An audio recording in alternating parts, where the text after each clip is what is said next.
Good morning, everybody. Good morning. SFAPowerhouse here. Here's Crew Chief saying hi. All right. As you see, it's a beautiful Sunday morning as we ride up to the House Divine. Yeah. And on this traveling podcast, we're going to talk a little bit more about life. A little less about history this time, although there will be some history involved. But today is going to be just more about the little adventure called life. And I think you should start right from the beginning, obviously. Hey, Crew Chief. Yes.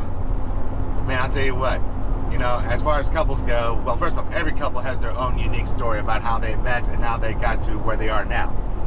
I guess my question to you is, before we met, what was the biggest challenges you had to overcome before you met me, and to make sure that we were ready for happily ever after? Well, before I met you, I was always the one trying to find Mr. Right. You know, I wanted to find him. But then one day, after times of trying to find him, I thought I found him, but I didn't. One day I was walking up the street where I was going to college, and I just said, "Okay." I threw my hands in the air. I put it all into your hands. You're the one you're the one that's gonna find Mr. Right for me, not me. I leave it all to you. So I left it at that. And at the time, I was still finishing up my college education, and I was in my last semester of college, and because I had to retake a few classes.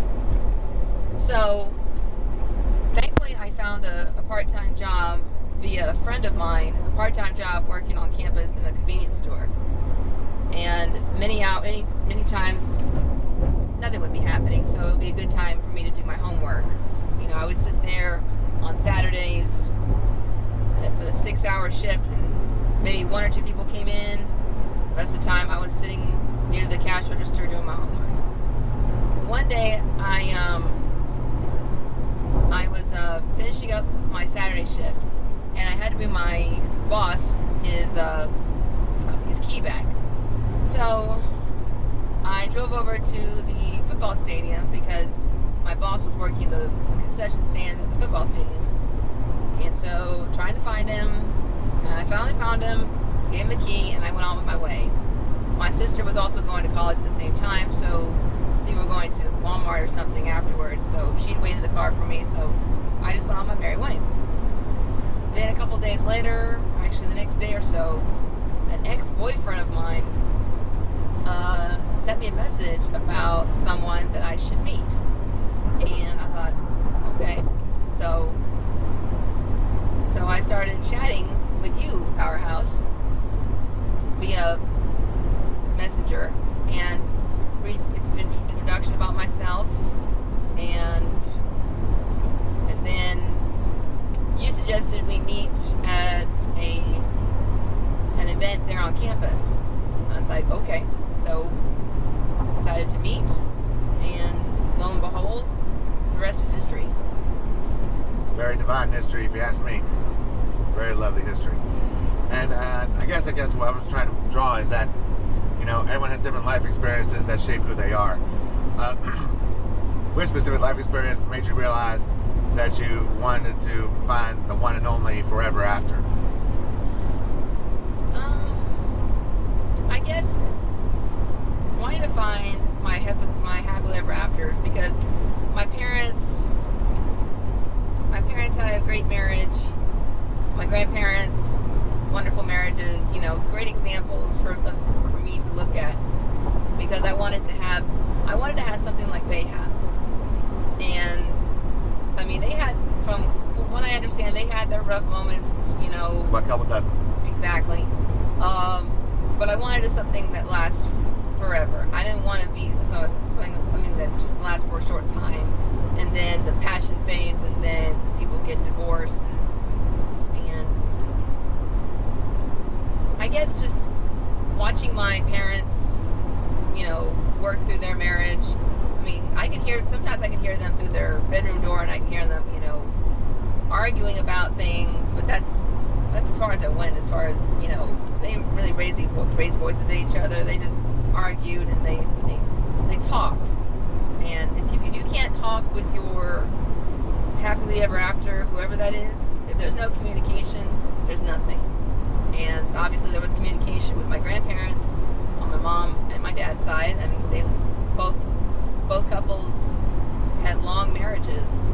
My dad's parents, it was about 40 years when my grandfather passed away from cancer. And then my grandparents on my mom's side, it was over 50. Is it over 50 years? Yeah, over 50 years before my grandfather died. Watching my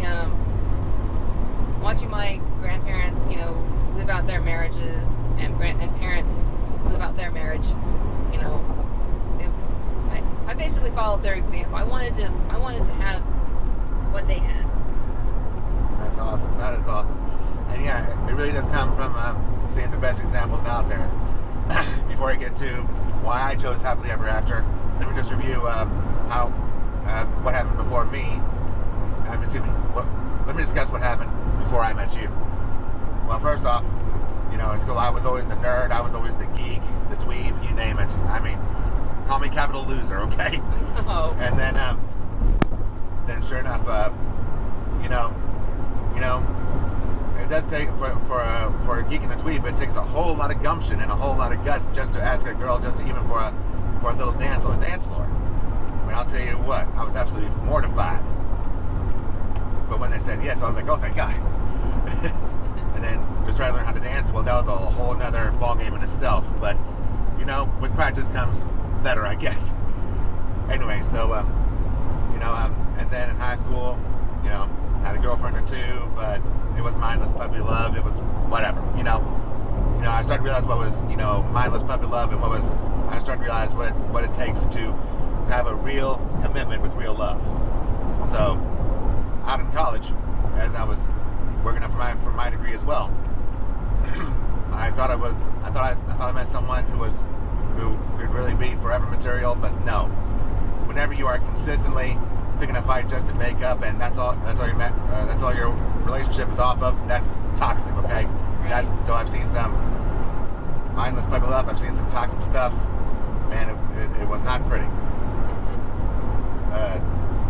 So I knew exactly, so I had a better idea at that point what was real and what wasn't. Right. And then it was also the point that I realized that, hey, if you and the one you want to spend your rest of your life with want to find ways to complement each other, you know, pick up your flaws and help with their flaws and everything like that, you know, like a counterbalance, so to speak, you balance each other out like that. Right. You know, that's really good. And then, and sure enough, a good friend of mine told me about you, and sure enough, you and I started chatting, and the compatibility hit almost immediately. And honestly, the compatibility has not gone away since. And I'll tell you what, life has a lot of bumps and bruises and ups and downs.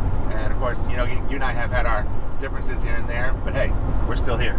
Yes, because I think, once again, for a successful relationship to work, you need communication amongst the two people. If there is no communication, if you're not talking about, if you're not talking about anything that's bothering you, if you can't talk about that with your partner, then you might as well just break it off.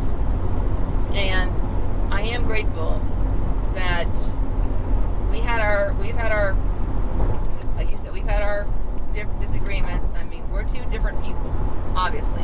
Exactly, but how many times have we raised our voices like screaming at each other? How many times have we done that? Probably less than a handful of times.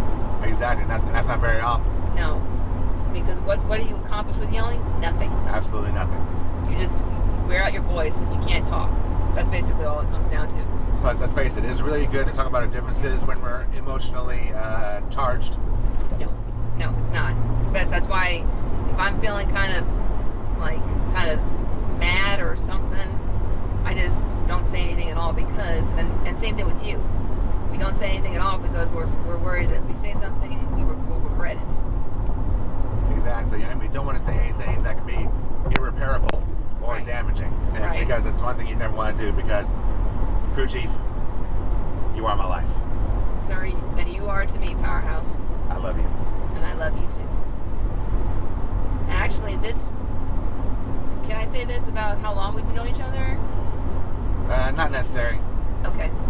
Let me put it this way.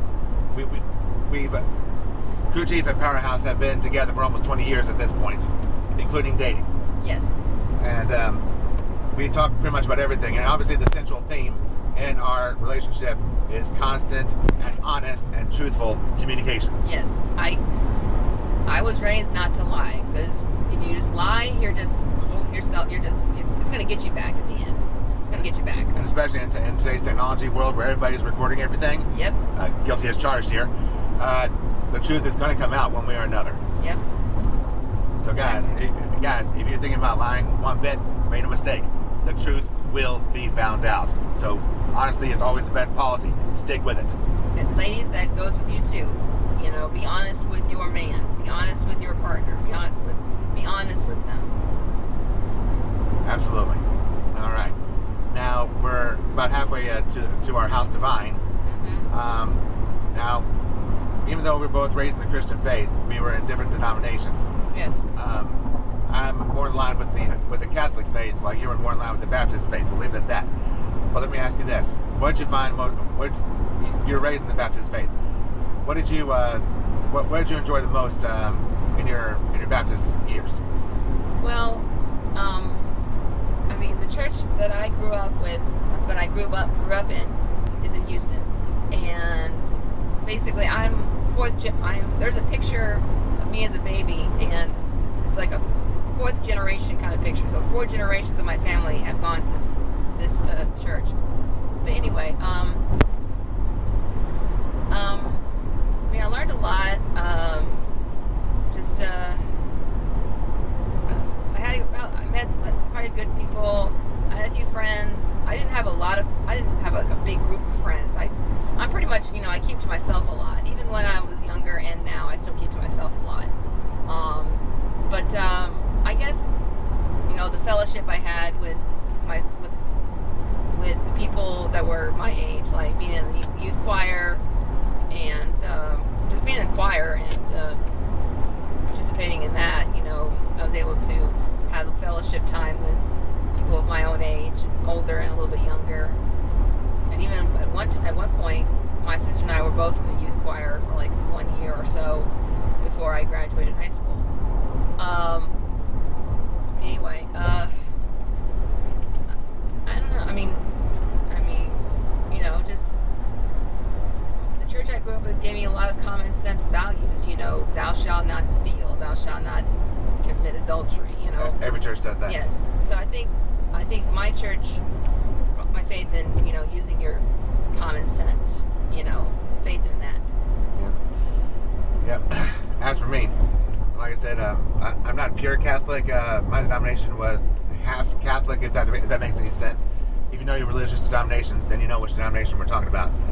But every service, every worship, we would get 3 big chunks of the Bible, from the Old Testament, the New Testament, and the Gospel, which the Catholic faith also follows that too.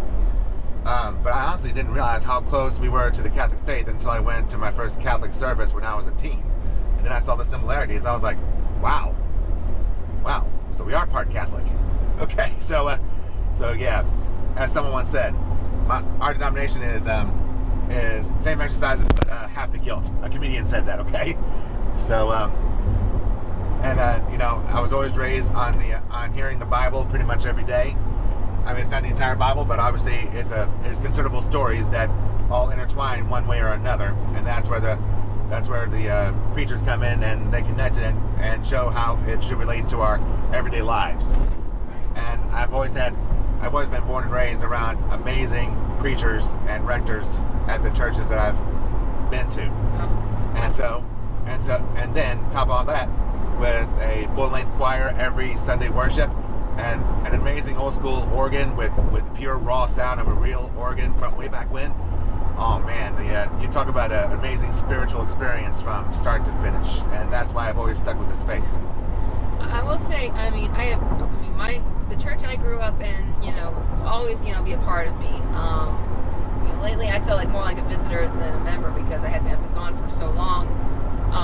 But anyway, the pastor that was at my church a long time ago, great preacher and everything, great sermons, but sometimes the preacher would go off on tangents a lot, and I find myself when I was younger falling asleep in church because he just went on forever. I mean, again, he's now passed on, but anyway, a great man.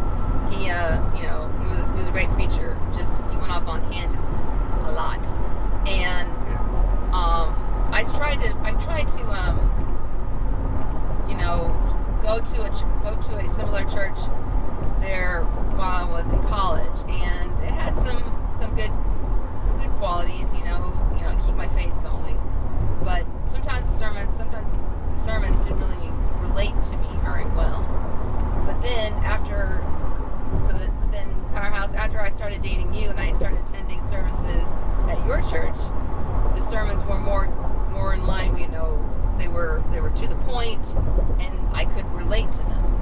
And I'm like, wow, that's true. And the best part is the preachers, they kept it to the point. They related very well to me, but also to, they hardly go off on tangents, and they don't spend too much time on those tangents. They stay focused on what they're talking about. They may start off with a little story to get the sermon going, but more than likely it's just a little short story at the beginning, and then they focus on the sermon. And that's why I've been able to really enjoy taking in what they preach about.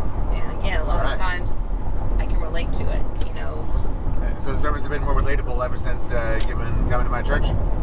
Basically, yeah. Okay, well, again, no offense to the other ones. I mean, listen, every preacher and father has their good points and their good values. Every single one does. But, if it clicks, it clicks. And I'll be honest with you, whenever I was a kid, I would listen to the sermons. I mean, I'll be honest with you, none of that really related to me. So, yeah, I would do this off myself. But then as I grew up into a teenager, and now here I am as a married man with you, the more I hear them, I'm like, okay, yeah, I get that now. I understand that. So, as you go older and wiser, you'll start to realize that what the rectors and preachers have to say bear a lot more relevance to your everyday life. But that's another reason why every church should have a children's Sunday school program, so that they can find stuff and discover stuff that relates to them in their current lives. So that's one of the reasons I've always stuck with this church, because they have fellowship for every single person that goes to the church. Definitely, yes. Speaking of, we're about to approach that church, and ironically, beautifully, this is the same church that Powerhouse and Crew Chief got married. Yes, it is, and it's the same church where Powerhouse's parents also got married. Yes, my parents and grandparents have had long-lasting marriages, and my parents are still enjoying their long-lasting marriages. It's spanning 2 generations. So yeah, it really is a beautiful sight to see when you have something last that long. But anyway, we're going to wrap up this podcast. Thank you very much for joining us on this beautiful Sunday morning here in downtown Beaumont, Texas. This is Powerhouse. This is Crew Chief. Y'all take care. God bless you, and enjoy the ride. See y'all later.